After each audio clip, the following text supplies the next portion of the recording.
सुस्वागतम। मैं हूं अजय और आप देख रहे हैं कौन बनेगा करोड़पति। बेकार किया ना, जानता हूं। Hi friends, welcome back to my channel AG talks. मैं हूं अजय और आज हम बात करने जा रहे हैं कौन बनेगा करोड़पति के नाम पर चल रहे एक बहुत बड़े स्कैम के बारे में।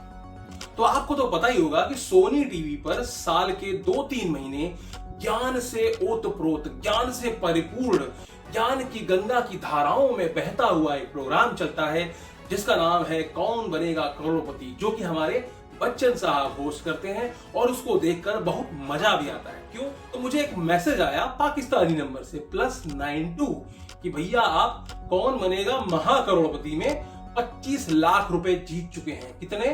25 लाख रुपए। इसकी आपकी लॉटरी लगी है। तो सबसे पहले तो हमारी शिकायत ये है कि ये भी एक स्कैम है यार। कौन बनेगा महाकरोड़पति बोल रहे हो और फिर जिता रहे हो 25 लाख। यार जब जिताना ही ज्यादा जिताओ, 50 लाख जिताओ, 1 करोड़ जिताओ, ताकि हमारा मोटिवेशन तो बने उसको लेने का। तो सबसे पहले तो हमारे पास मैसेज आया कि भैया आप 25 लाख रुपए जीत गए। क्यों? क्योंकि हमने नया नंबर लिया था यार जियो का। अब जियो का नंबर लिया और हमको लॉटरी न लगे, ऐसा तो पॉसिबल नहीं है। पता कुछ साल पहले मैं गांव गया था, तो कौन बनेगा करोड़पति के नाम से जो है एक नोट छपती है, चूरन के साथ मिलती है। वहां तक तो ठीक था, छोटे छोटे बच्चों को चूरन की पुड़िया के साथ में मन बहलाने के लिए वो नोट चल रहे थे। लेकिन ये जो स्कैम है ये बहुत गंभीर है, सबके साथ हो रहा है। आपके पास 4 नंबर होंगे तो चारों नंबर पे घूम फिर करके वो कौन बनेगा महाकरोड़पति का विज्ञापन आ जाएगा कि आपने जीता है, आप जीत चुके हैं। बिना कुछ किए हुए, बिना किसी ज्ञान का प्रदर्शन किए हुए आप 25 लाख रुपए जीत चुके हैं भाई साहब। तो 25 लाख रुपए का वो मैसेज मेरे पास आया, साथ में आया एक वॉइस नोट। अब देखो सुनाने उनाने का टाइम नहीं है, समरी बता देता हूं क्या है।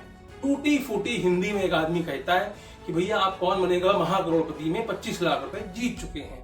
अब अगर आपको ये 25 लाख रुपए क्लेम करने हैं तो हमारे स्टेट बैंक ऑफ इंडिया के महाराष्ट्र मुंबई के ऑफिस में एक मैनेजर हैं आकाश वर्मा जी, जो कि बहुत फेमस हो गए हैं आजकल बाय द वे।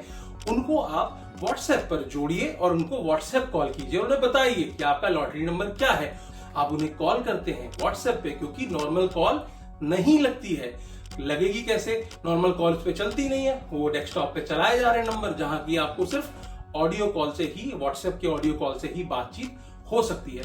अब बातचीत शुरू होती है। वो आपसे कहता है कि भैया अगर आपको 25 लाख रुपए क्लेम करने हैं तो आपको सबसे पहले तो देने होंगे डॉक्यूमेंट। तो पहला अलर्ट, हो सकता है आकाश शर्मा अगली सिम आपके नाम से ही निकाल करके इस्तेमाल करे, तो सबसे पहले चीज ये डॉक्यूमेंट नहीं देना है। उसके बाद आपको समझ में आएगा कि स्कैम है, क्योंकि जो बात कर रहा है बंदा वो इतने टूटी फूटी भाषा में बात कर रहा है और उसकी जो लैंग्वेज है वो भी पाकिस्तानी लैंग्वेज समझ में आती है। वहां का एक्सेंट समझ में आता है कि ये पाकिस्तानी एक्सेंट है।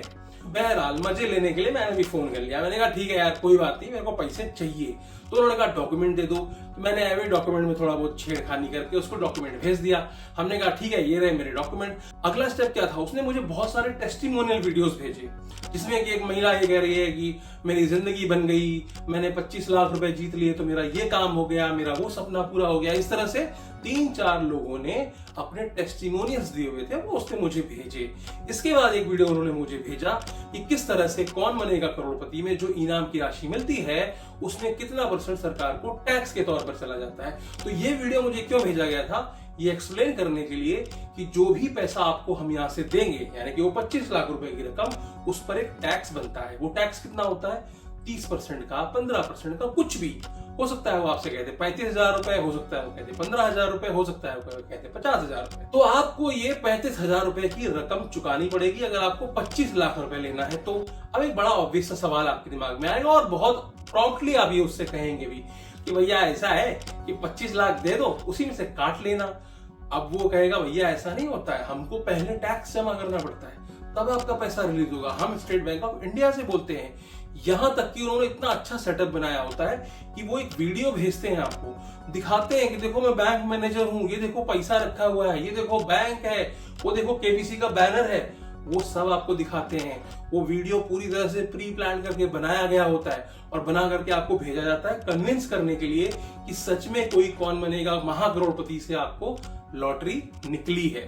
तो आपको क्या करना है, इसके झांसे में नहीं पड़ना है, ना तो डॉक्यूमेंट देना और ना तो पैसे देना। बहुत सारे लोग पैसे देकर के इसमें फंस चुके हैं। ऐसा ही एक केस मेरे किसी रिलेटिव के साथ हुआ था। उसको किसी ने कहा कि आपको इतने पैसे की लॉटरी लगी है और इस बैंक का, जो कि एक इंटरनेशनल बैंक था, उसका चेक आपको मिलने वाला है। उन्होंने उसको मिलने के लिए दिल्ली बुलाया। उन्होंने कहा कि भैया दिल्ली आइए, इंटरनेशनल एयरपोर्ट के पास में, आप ये अपना 1 करोड़ रुपए का चेक ले जाइए और उसके एवज में मुझे 20,000 रुपए दे दीजिए। अब वो जो चेक था वो डॉलर में था, तो उसने ऐसा तर्क दिया कि ये डॉलर का चेक है, मैं इसमें से कुछ काटा पीटी नहीं कर सकता।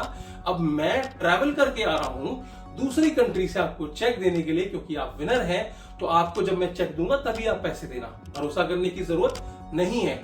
अब वो जो मेरे परिचित व्यक्ति थे वो एयरपोर्ट पहुंचते हैं। एयरपोर्ट पहुंचने के बाद उसको 25,000 रुपए देते हैं। देने के बाद वो जो चेक है वो चेक ले लेते हैं। अब उसके बाद जब वो वापस आते हैं अपने गांव, आने के बाद जब वो पहुंचते हैं बैंक बोलती भैया ये तो फर्जी जगह कहां से ले आए, जेल जाना चाहते हो क्या? मैनेजर साहब ने बाहर निकाल दिया। तो कभी भी इस तरह की लॉटरी के चक्कर में, चाहे वो केवीसी के नाम पर हो, चाहे वो किसी अन्य शो के नाम पर हो, या किसी इंटरनेशनल संस्था या इंटरनेशनल बैंक के नाम पर हो, क्योंकि वहां पर भी ऐसा हो रहा है कि आपकी ईमेल की लॉटरी लग गई, आपका एसएमएस का लॉटरी लग गया, और वहां पर बैंकें भी इंटरनेशनल बताई जाती हैं। सोचिए एक आदमी इंटरनेशनल ट्रैवल करके आया है एयरपोर्ट के बाहर आपको चेक हैंड ओवर करने। सोचिए आप, स्कैम का लेवल सोचिए आप। और लोग फंसते हैं क्यों? क्योंकि वो एक आदमी को स्कैम करने की कोशिश नहीं कर रहे हैं। उनका दिन भर का यही काम है।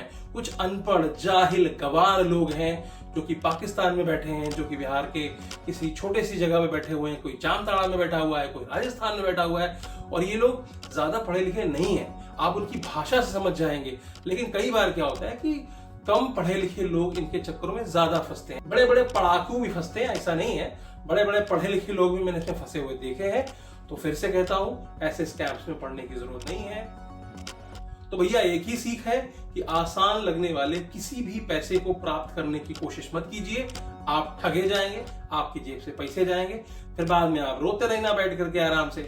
चलो आज का वीडियो यहीं खत्म करते हैं। उम्मीद है आपको बात पूरी तरह से समझ में आ चुकी होगी, लालच में नहीं पड़ेंगे। वीडियो अच्छी लगी तो लाइक बनता है, नए हो तो सब्सक्राइब बनता है। इन्फॉर्मेशन दोस्तों तक शेयर करनी हो तो भैया शेयर कर देना, उनका भी फायदा हो जाएगा। और वीडियो को अंत तक देखने के लिए आपका बहुत बहुत आभार।